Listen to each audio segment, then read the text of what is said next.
најчесто се сретнуваме со проблематики претежно во кичмата, со тоа што повеќе можам да речам статистички, барем во мој поглед како јас гледам на работите, жените имаат почесто проблем со вратот, а мажите почесто имаат проблем со кичмата.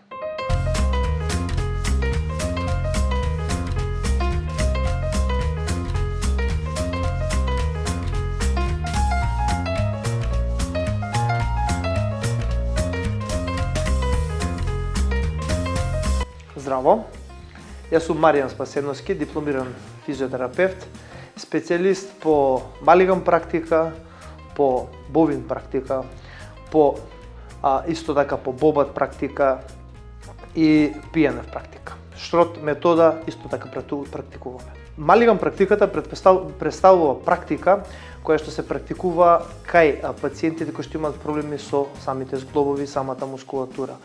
Малиган практиката како малиган практика потекнува уште многу одамна и ми е мене првично омилена практика за практикување, пошто се практикува кај луѓето кои што имаат проблеми со зглобовите, значи со пршлените, со коските, зглобовите, колковите.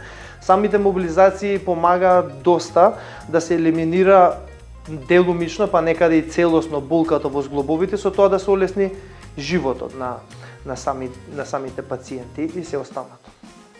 Сега, останатите практики се својствени на денешната проблематика, као шротот. Шротот е техника која што е измислена за сколиози, тоа е кај помладата популација, и поприлично е модерно во задње време, пошто се повеќе и повеќе имаме искривени млади деца, девојчиња и момчиња, тоа е многу повеќе изразено кај самите девојчиња, поточно на секое, значи на отприлика 100 луѓе, 3 до 40 девојчиња, едно е машко. Самата шрот техника, самата по себе придонесува врз база на тридимензионално дишење, сето тоа да биде исправено корективно со тек на времето. Значи јас првично се запишав на медицинскиот факултет како физиотерапевт уште 2006-2007 година и сум прва генерација на физиотерапевти во Република Македонија.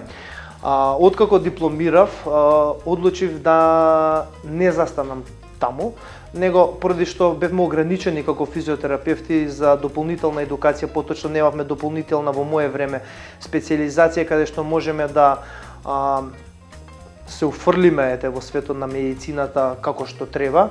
Одлучив да се засолјам и да влезам во друштвото на Европското сдружение на физијатри, физиотерапевти и ортопеди, кои што на Балканот барем се доста актуелни и останатиот дел од едукацијата ми е претежно од бившите ју простори, односно Хрватска, Босна, Србија, претежно Белград и Мостар, каде што се градови каде што највеќе напредуваме и највеќе ни е застапено самото здружение. Сега во тоа здружение сме сите од бившите ју простори учиме, а претежно ни се едукатори и ментори, луѓе кои што се од европскиот, да речам, трон на самата медицина, поточно физиотерапевти од Шпанија, Германија и се останато. Самата струка као самата струка не дојде туку така, него потребно беше доста долги години за да се засака како се и останато. Како млад првично како настана самата љубов према медицината, морам да признам дека желбата беше огромна на мајка ми да станам доктор, со тоа што секако и татко ми, но мајка ми баш инсистираше и она баш сакаше, така да одлучија да се запишам средно медицинско, каде што го завршив средното медицинско, после средното медицинско одлучив за физиотерапија да се запишам и фала Богу не сгрешивме. И со тек на времето можам да речам веќе кога навлеговме во последните години на самата физиотерапија на факултет, почна постепено и постепено на почетокот се јавува на емпатија повеќе према луѓето, колку што сакаш се повеќе и повеќе да им помогнеш. Таа е најбитна, љубовта према човекот, сакаш да му помогнеш било кој ќе дојде.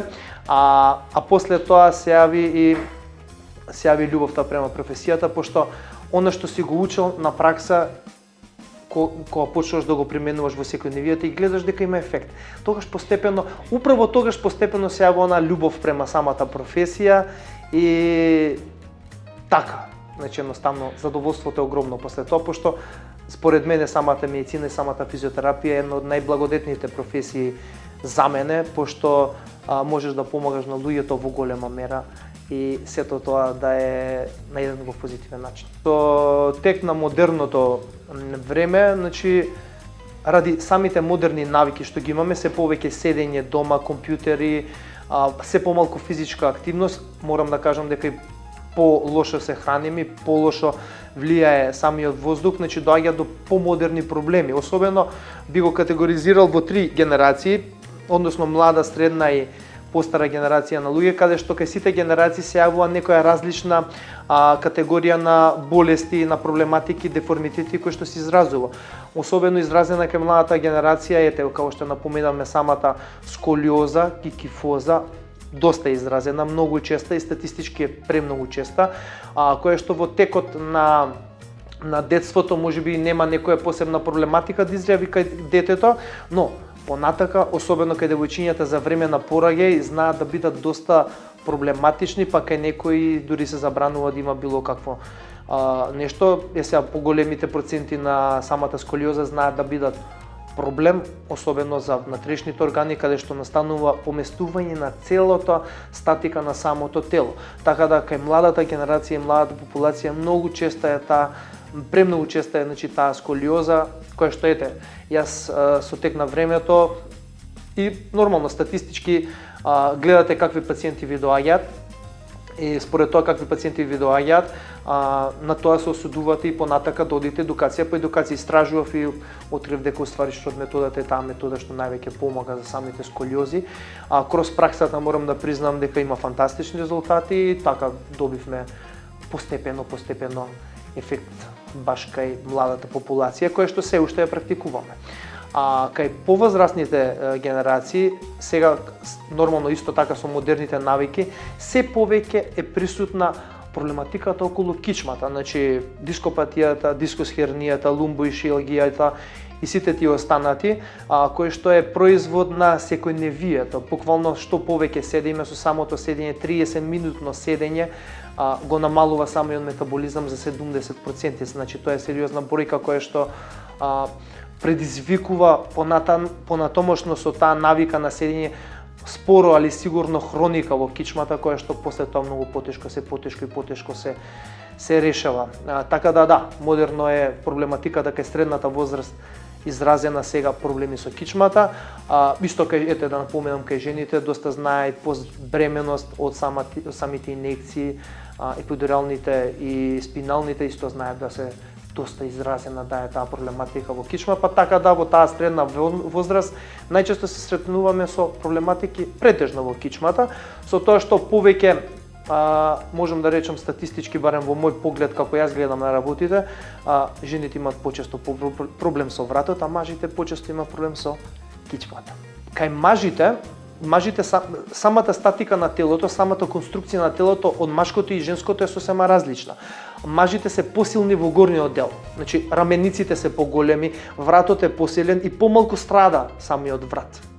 Многу помалку, пошто самата мускулатура покрај тоа што не движи, стабилизира, ние движи крвта, значи углавна мера стабилизира и горе сме мажите посилни, покрути сме и самата проблематика на вратот е понеизразена кај мажите поради јаката горна мускулатура. За разлика од жените, мажите повеќе страдаат во кичмата од проста причина каде што кај жените пост самиот пубертет доаѓа до ширење на карлицата и кога ќе се прошири карлицата се зголемува и стабилноста. Со тоа зголемување на стабилноста подцврста е мускулатурата кај жените во долниот дел за разлика од горниот дел и се многу понежни. Напротив, кај мажите нема ширење по пубертетот, се останува тука и мажите повеќе страдаат и покрути се во пределот на лумбалниот, односно на кичмениот столб. Сега, за третата генерација, односно за постарите луѓе, се почесто забележувам дека они имаат многу често проблем со вртоглавици. Сега, тоа е многу, значи, или вертиго наречено е вертиго е наречено латински.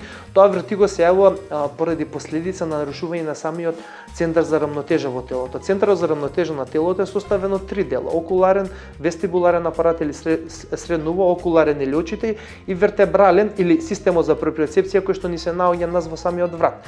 Било кој од овие три системи да е нарушен, а најчесто вестибуларниот апарат или средното уво е нарушено, доаѓа до вртоглавици. Се почести се тие воспаленија на средното уво, каде што доаѓа до самото средно уво е премалечко, колку отприлика диаметар на некој ногти има големина, премало, али она е многу битно за центарот за рамнотежа и од кај него потекнуваат сите информации позицијата на главата кај се наоѓа. Доколку настане воспаление на самото уво, доаѓа до прекин на тие информации до самиот кортекс на мозокот и уствари го добиваме она зашеметување при подигнување глава, особено наутро кога ќе станеме да врземе патика, дигаме глава и станува цела просторија со нас.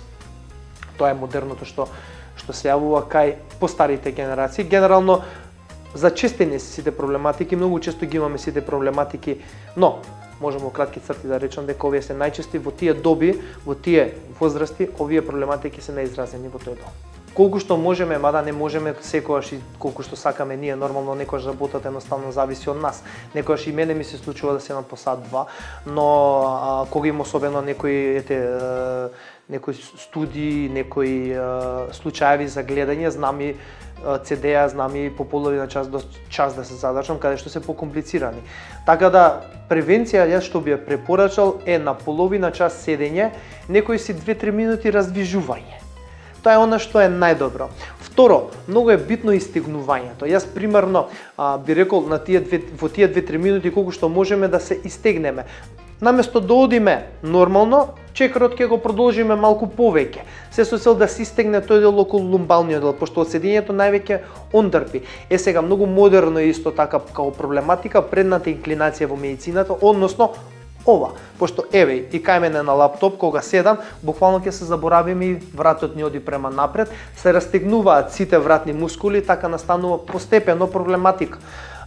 Значи многу е битно да едноставно фокусот е тука битен, од време на време да не се забораваме, да се вратиме во нормална положба и може благо истегнување лево, десно, горе, доле, да се растерети, што генерално и сите го правиме, но се почесто тоа треба да се прави.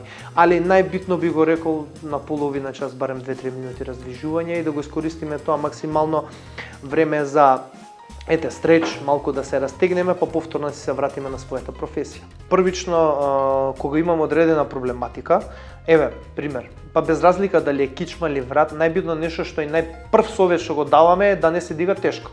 Кај некого е 3 кила максимум, кај некого е 5 килограми на максимум и да се избегнува максимално наведнување на телото према напред, доколку имаме проблем со кичма, него повеќе да е исправено, зашто секое наведнување према напред на телото или на вратот се зголемува теретот на вратот. Поточно пати 7 доколку ние во предна инклинација теретот на вратот. Значи ако имаме некој 3 кила, 21 кило ќе биде плюс теретот на вратот.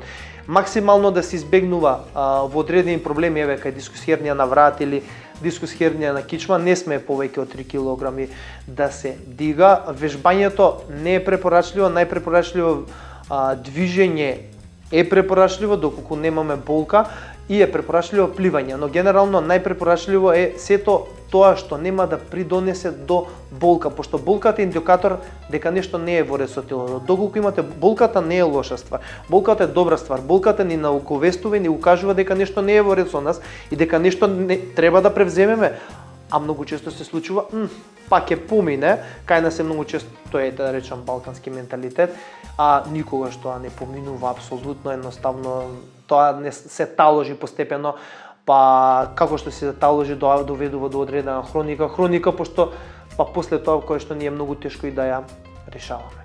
Јас како еден од поактивните членови на Европско здружение физијатри, физиотерапевти, ортопеди, поприлично имаме често семинари, Мостар, Подгорица, Белград, цело време вртиме околу Балканот и горе-доле како што разговарам со колегите, горе-доле, значи можам да, затоа и го нареков балкански менталитет, горе-доле кај сите ни е слична проблематиката. Кај нас проблем е самиот, да го речам, инает, на луѓето што е поврзан со болката. Добро, можам тоа да го поврзам повеќе од економска причина, пошто сме живееле во некои потешки времиња, времиња на транзиција, каде што луѓето, ајде да речам, можеби немале толку доволно средства и пари да се лекуваат. Ние, еве, како генерација на физиотерапевти, проникнавме 2006-2007. Значи, тоа сега е, тоа не е пред кој знае колку време, пред 20 на години. Значи, претходно луѓето не ни знаеле за нешто подобро, па најчесто знаеле, значи да се осудат, кај нас се уште ги има, никаде другаде во Европа ги нема, но кај нас ги има се тие местачи кои што као нешто ќе им помогнат, но тоа не се случува. Знае само да се одложи проблематиката, и менталитетот е таков кој што јас радо би сакал да го објаснам, но не ми е јасен. Како може, мислам, баш ќе помине, не поминува. Значи, сето се таложи, може да се пролонгира. Самиот аналгетик, самата конвенционална медицина, да, убаво е апче да се напие човек кога има болка, но пиете апче пред да дојдете во ситуација каде што треба да дојдете кај мене. Значи, мене ми треба човекот со болка за да знаеме да го решиме проблемот. Апче се пие доколку јас во моментот не сум достапен. Конвенционалната медицина или апчето кога се дава, знае да е проблем. Проблем во типот на долгорочно, пошто на некој начин ние отрпнуваме на самата болка, после некој време и самите апчиња не делуваат. И тоа е дел од тој балкански менталитет и тоа е дел од, полесно му е на човекот да се напие апче и поевтино, да бидам искрен, него да дојде кај нас на третман кој што ќе му го решиме проблемот. Апчето во моментот ќе го реши, ќе ми помине. Не поминува. Значи самата апче, самата аналгетика, фала Богу, е добро да се пијат доколку, ќе напоменам, имате јака болка. Значи не треба да дозволиме, значи ако болката самата по себе зголемува притисок, го зголемува количеството на адреналин, кај нас зголемува количеството на допамин, тоа се хормони кои што не сакате да бидат зголемени. Значи и сето тоа апчето во истиот момент успева да го санира и да го среди, но на долгорочен период не е тоа решение. Апчето, значи, буквално ги убива невротрансмитерите. Просто објаснето, значи, вие имате куќа, вашата куќа гори, и поштарот, кој што е самиот невротрансмитер, ја гледа куќава дека гори и тргнува трансмисијата од колкот према мозокот да ви каже поштарот дека гори куќата. Што се случува? Аналгетикот, како убиец, го ја убива невротрансмисијата. Вас се уште ви гори куќата, само вие не сте свесни за нештото. Најпросто објаснето, значи буквално не стига невротрансмисијата до мозокот, буквално ние не осеќаме болка. Болката постои, акутна, само на моментот не осеќаме. И тоа трае 6 до 8 часа, колку што траат генерално сите аналгетици. Да, знае до утапи, после 5-6 дена користење на аналгетици, али тоа е кратко. Тоа мислам не е решение, моментално е, ама после тоа не е, дефинитивно. Особено кога станува збор за сколиозите, пошто ние генерално управо ради тоа и го правам во интервју, пошто сакам народот посвесен да стане за својата проблематика и фала Богу сега барем има колеги како мене доста кои што можат се попристапни и буквално сега сме попристапни до јавноста, е многу лесно пристапноста. Сега имаме пристапност, претходно сме ја немале таа пристапност. Сега имаме пристапноста, само треба да пристапат доколку имаат проблеми, во најмала рака и консултација. Сега, јас би сакал, мојата порака е следна, би сакал народот што повеќе да се образува за проблемите и за своите дневни навики. Пошто дневните навики како неактивност, дебелина и другите, значи знаат голема проблематика да направат понатака во животот сериозна. И со кичма, и со колена, и со колкови, повеќе движење, пешачење, барем 7 до 8.000 метри. Барем 7 до 8.000 чекори да имаат дневно. Што почесто движење, исто така самата хидратација е доста битна и тоа е тоа генерално. Образование, образувајте се, барајте совети, читајте за проблематиките, пошто многу често проблематиките се многу лесно решливи, само вие немате првичната информација.